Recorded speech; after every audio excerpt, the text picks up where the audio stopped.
नमस्कार दोस्तों, एक बार फिर से आपका स्वागत है पॉलिटी स्टडी यूट्यूब चैनल पर। और हम बात कर रहे हैं जो सीटी 2024 से 10+2 के पेपर हुए। 23 अक्टूबर जो सेकंड पारी के पेपर आया तो उसके हम क्वेश्चनों को सोल्व करेंगे। पॉलिटी से संबंधित जितने क्वेश्चन हैं।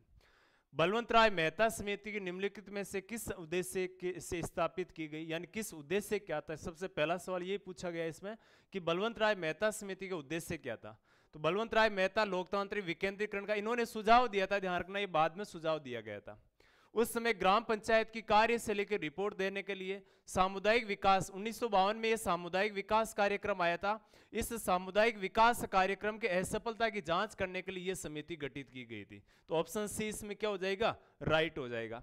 नेक्स्ट देखो, राज्य के नीति निर्देशक सिद्धांतों को निम्न में से कौन सा भाग भारतीय संविधान से संबंधित है। यानी नीति निर्देशक तत्वों का उल्लेख है संविधान के कौन से भाग में उल्लेखित किया गया है। तो नीति निर्देशक तत्व है, याद रखना, भारतीय संविधान के भाग 4 में। भाग 4 में नीति निर्देशक तत्व है। भाग 4A में मूल कर्तव्य है। भाग 5 में केंद्र सरकार है। भाग 6 में राज्य सरकार का उल्लेख किया गया है। भारत के संविधान की प्रस्तावना में शब्द है सोशलिस्ट यानी समाजवादी और सेक्युलर यानी धर्मनिरपेक्ष। याद रखना, इसमें धर्मनिरपेक्ष शब्द नहीं है, पंथ निरपेक्ष है, जबकि यह शब्द गलत तरीके से प्रिंट अनुवाद किया हुआ है। किस संशोधन द्वारा जोड़े जाएंगे। यहां से अगर बात जोड़े गए थे तो भारतीय संविधान की प्रस्तावना एकमात्र संविधान संशोधन हुआ था, वो था 42वां संविधान संशोधन। और 1976 में प्रस्तावना में 3 शब्द जोड़े गए थे, समाजवादी, पंथ निरपेक्ष और अखंडता। 3 शब्द इसमें जोड़े गए थे। निम्नलिखित में से राजस्थान के महाधिवक्ता 6 सितंबर 2024 को कौन है, यानी वर्तमान राजस्थान के महाधिवक्ता कौन है। तो वर्तमान में राजेंद्र प्रसाद गुप्ता। नेक्स्ट देखो, राजस्थान के प्रथम मुख्यमंत्री कौन थे। निम्नलिखित में से सबसे उपयुक्त विकल्प चुने। प्रथम मुख्यमंत्री पूछा है तो हीरालाल शास्त्री ये प्रथम मुख्यमंत्री थे, पहला ऑप्शन तो। और ये मनोनीत, ध्यान रखना।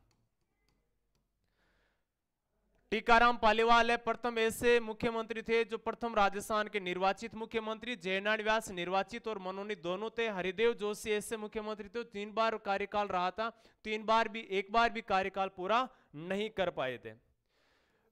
राज्य सरकार के मुख्य सचिव की नियुक्ति कौन करता है। राज्य सरकार होती है, उस मुख्य सचिव की नियुक्ति की जाती है मुख्यमंत्री द्वारा। मुख्यमंत्री द्वारा नामित किया जाता है, जबकि मुख्य सचिव है वो IAS अधिकारी होता है, क्योंकि ये भारतीय प्रशासनिक सेवा का अधिकारी होता है और मुख्यमंत्री का सबसे विश्वास पात्र व्यक्ति होता है, इसलिए इनके अपने लिए नियुक्त किया जाता है। नेक्स्ट देखो, राजस्थान राजस्व मंडल का मुख्यालय कहां पर है। तो राजस्थान राजस्व मंडल का मुख्यालय अजमेर, राजस्थान के अजमेर में स्थापित है, ध्यान रखना।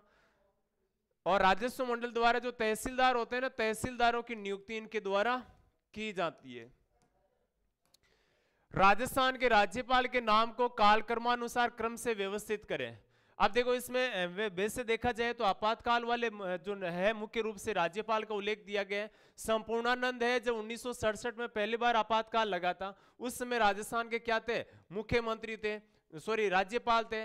M चेन्नारेड्डी जो सबसे अंतिम बार लगा था, 1992 से 93 तक कार्यकाल इनका रहा था। सुखदेव प्रसाद है, ये 1988 से लेकर 1990 तक रहे थे। रघु तिलक है, 1977 में 77 और 1981 तक रहे थे। तो कालक्रम के अनुसार आप आसानी से सेट कर सकते हो। सबसे पहले आगे सी ऑप्शन आ जाएगा, संपूर्णानंद। फिर उसके बाद में देखो 67, 77, 88, A, B और D। सी ऑप्शन क्या हो जाएगा, राइट हो जाएगा।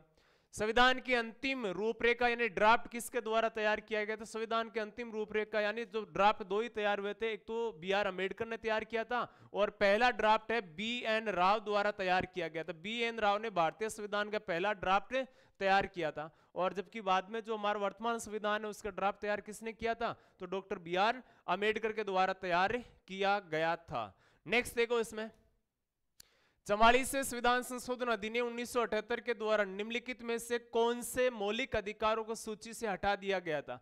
यानी शुरुआत में हमारे पास 7 मूल अधिकार थे, 6 मूल अधिकार वर्तमान में और 1 अधिकार को हटा दिया। वो कौन सा है, संपत्ति का अधिकार, जिसे मूल अधिकारों के श्रेणी से वर्तमान में क्या कर दिया है, हटा दिया है। यह भारतीय संविधान के अनुच्छेद कौन से में था, 31 में था। स्वतंत्रता का अधिकार की बात करें तो यह अनुच्छेद मिलेगा 19 से लेकर 22 तक। सांस्कृतिक और शैक्षिक अधिकार है, यह अनुच्छेद 29 और 30 में उल्लेख है। शोषण के विरुद्ध अधिकार है, अनुच्छेद 23 और 24। वर्तमान में समानता का अधिकार, संवैधानिक उपचारों का अधिकार और धार्मिक स्वतंत्रता का अधिकार, 6 वर्तमान अधिकार मूल अधिकारों में है। राजस्थान के प्रथम राज्यपाल कौन थे? निम्नलिखित में से सबसे उपयुक्त विकल्प चुने। राजस्थान के प्रथम राज्यपाल कौन थे? अब देखो इसमें गुरुमुख निहाल सिंह राजस्थान के क्या थे? प्रथम राज्यपाल थे और ये बने थे 1 नवंबर 1956 को और 1962 तक रहे थे। सबसे ज्यादा कार्यकाल राज्यपाल के रूप में इनका रह चुका है। सवाई मान सिंह है, ये राज प्रमुख बने राजस्थान के एकमात्र राज प्रमुख, प्रथम व एकमात्र राज प्रमुख सवाई मान सिंह बने, याद रखना। और इनका कार्यकाल की अगर बात करें तो 30 मार्च 1949 से लेकर 31 अक्टूबर 1956 तक रहे थे। कलराज मिश्र जो 2014 से 19 तक, जो अरबी 2019 से लेकर 2024 तक रहे थे। वर्तमान में राज्यपाल है हरिभाऊ किशनराव बागड़े। क्वेश्चन देखो, नीचे 2 कथन दिए गए, उसमें से आपको सबसे उपयुक्त है विकल्प चुनना है। पंचायती राज व्यवस्था की उच्चतम इकाई जिला परिषद या डिस्ट्रिक्ट काउंसिल होती है। इसका ये अंग्रेजी वर्जन है और ये हिंदी अर्थ है।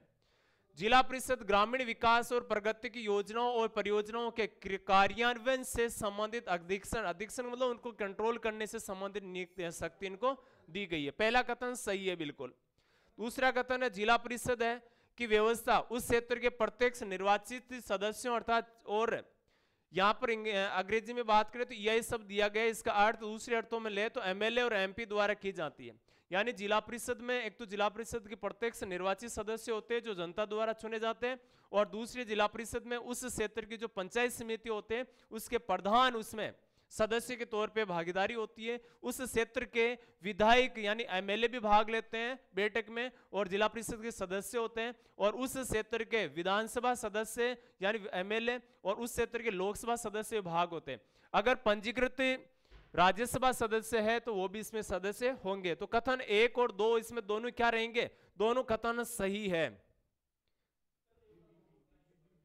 डी ऑप्शन, कथन 1 और कथन 2 दोनों इसमें क्या रहेंगे? सही रहेंगे। इसका थोड़ा सा विश्लेषण है कि पंचायत समिति एक तो निर्वाचित प्रमुख मतलब प्रधान, और लोकसभा और विधानसभा के वे सदस्य जिनका पूर्ण व आंशिक रूप से किस क्षेत्र में आता है? उस जिला क्षेत्र में आता है। राज्यसभा अगर मान लो कि विधान परिषद है तो शामिल होगी, अन्यथा नहीं। राज्यसभा के जो निर्वाचित सदस्य है जिनका उनका मतदाता सूची में उस जिले की जिला परिषद में नाम है तो वो भी इसमें सदस्य होंगे। तो दोनों कथन क्या होंगे? इसमें सही होंगे। ये महत्वपूर्ण है, जो लगभग 12 क्वेश्चन थे जो सीटी 23 अक्टूबर को इसके सेकंड पारी में पूछे गए। आज के लिए जय हिंद साथियों।